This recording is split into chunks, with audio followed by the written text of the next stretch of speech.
A factional chairman of the All Progressives Congress in Akwa-Ibom State, Stephen Ntuk Ekpo allegedly filed a forged document at the Federal High Court to outwit a rival who is contesting for the same office. The Minister of Niger Delta Affairs, Godswill Akpabio, is said to be sponsoring his faction of the APC in the battle to control the party structure in Akwa-Ibom State. Austin Ekanem leads the other faction, which is reportedly being bankrolled by a former National Secretary of the All Progressives Congress, Senator James Akpanudo-Edehe. Justice Taiwo of the Federal High Court in Abuja had on March 17th, sacked Ekanem and other party executives, also ordering him to replace Ntuk Ekpo. The APC and its then national chairman, May Malabuni, and Akpanudo-Edehe, including the Independent National Electoral Commission, were the respondents in the suit. Justice Taiwo's court had accepted as an exhibit a summary results sheet of the 16th of October 2021 APC State Congress, which returned as he as the elected chairman of the party in Akwa-Ibom State. The judge gave the ruling in favor of Ntuk Ekpo based on the exhibit, and Ekanem did not take part in the Congress, and that's what the court said. Joining us now to share his thoughts on the underlying causes of the crisis and possible ways of resolving it is Honorable Emma Ukoette, who is the chieftain of the All Progressives Congress in Akwa-Ibom State. Thank you so much for joining us this afternoon, sir. Thank you very much. We'd like to start by asking if you can go into exactly what created this crisis. Well, like you have said in your preliminary speech or opening remarks, it is the quest for power. It is the quest for the control of the soul of the APC in Akwa-Ibom State. But however, this is permissible to the extent that it will not bring about a war of attrition that would impair the progress of the party in the state. We, the followers and ardent members of APC in Akwa-Ibom State, are watching keenly. But I want to tell you truly that you cannot build democracy on a basement of falsehood. A state congress was conducted for which we all took part, and the winner was announced in the person of Mr. Austin Ekanem, counting the votes and sorting them. And the summary result also carried that.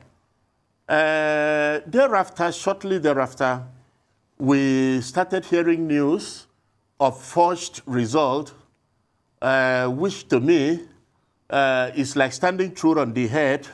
We had forged results that were used to declare some other person, the person of Mr. Stephen Ntuk Ekpo, who did not even take part in the Congress. So for me and for others, it is a disturbing phenomenon because you cannot build democracy on the basement of falsehood. There is no way you can build democracy on falsehood. So it is disturbing to us, and we believe very soon that these things will be sorted out.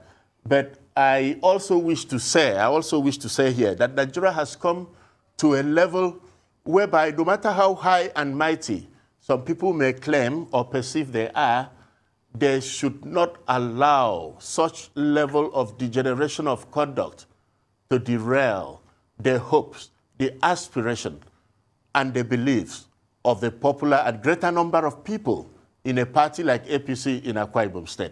We are so distraught, we are so discomfited by this development.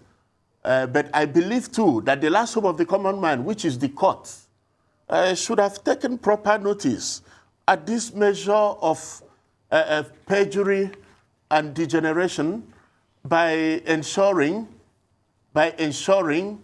that justice is done where it's supposed to be done, forging a result to present, to mislead the National Executive Council of our party to swear in a particular person, for me, is the height of perjury. It is the height of perjury when you mislead even a court of law, a properly constituted court of law, the High Court here in Abuja, that you won an election, you did not even participate. So for us, it is unbecoming, and it should be cautioned by every reasonable-minded people.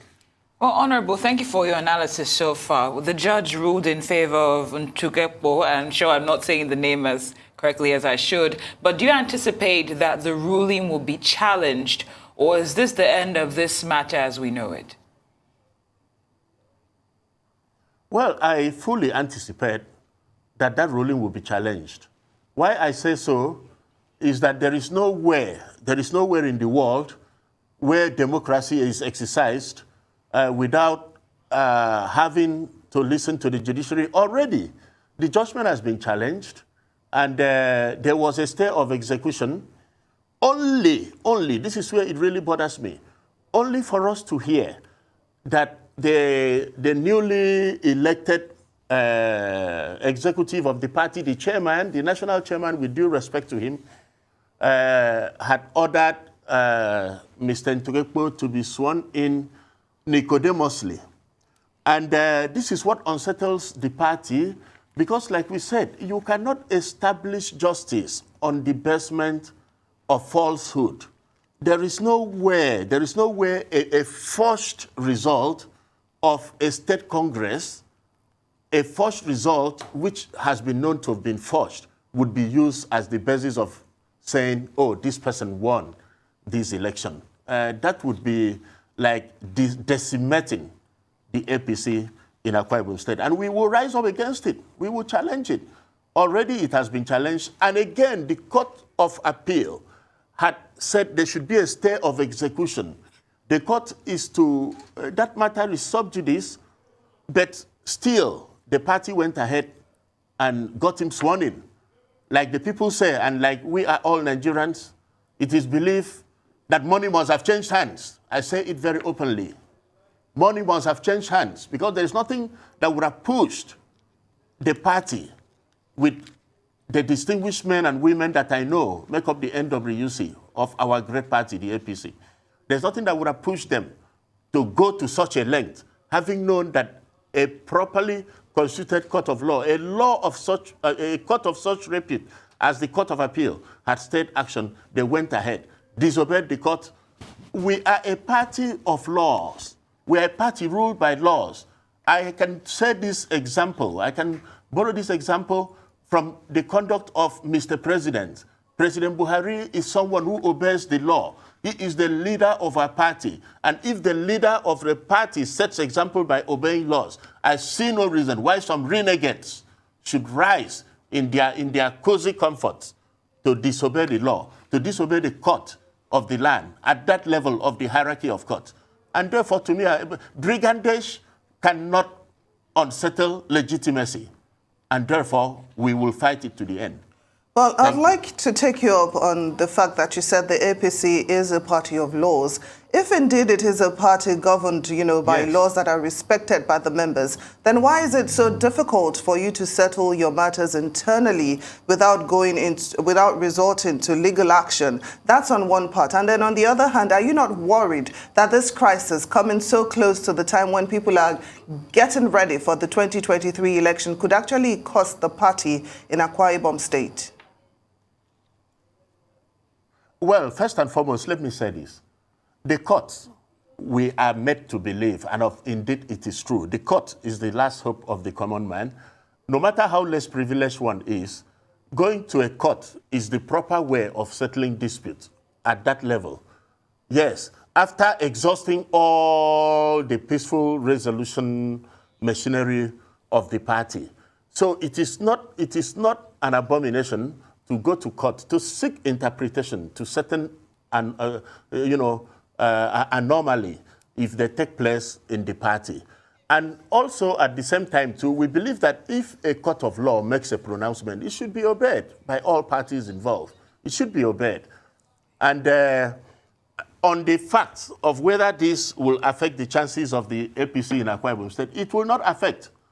It will not affect our positive chances. Everybody in the party knows that there is a discrepancy caused by the perjury committed by this other party who did not take part in the state congress but is claiming to be winner. You cannot win from the blues, my dear. And again, when you look at it, having known ourselves, we know that the court will make its pronouncement. This matter, like I said, is sub judice. And thereafter, I believe, even as we are here, efforts are being made to settle it peacefully. And I am sure 1 minute in politics, 1 second in politics, the dynamics of politics, in 1 second, any negative thing can become positive. And any positive thing also can become negative. So it depends on how we handle it as a people.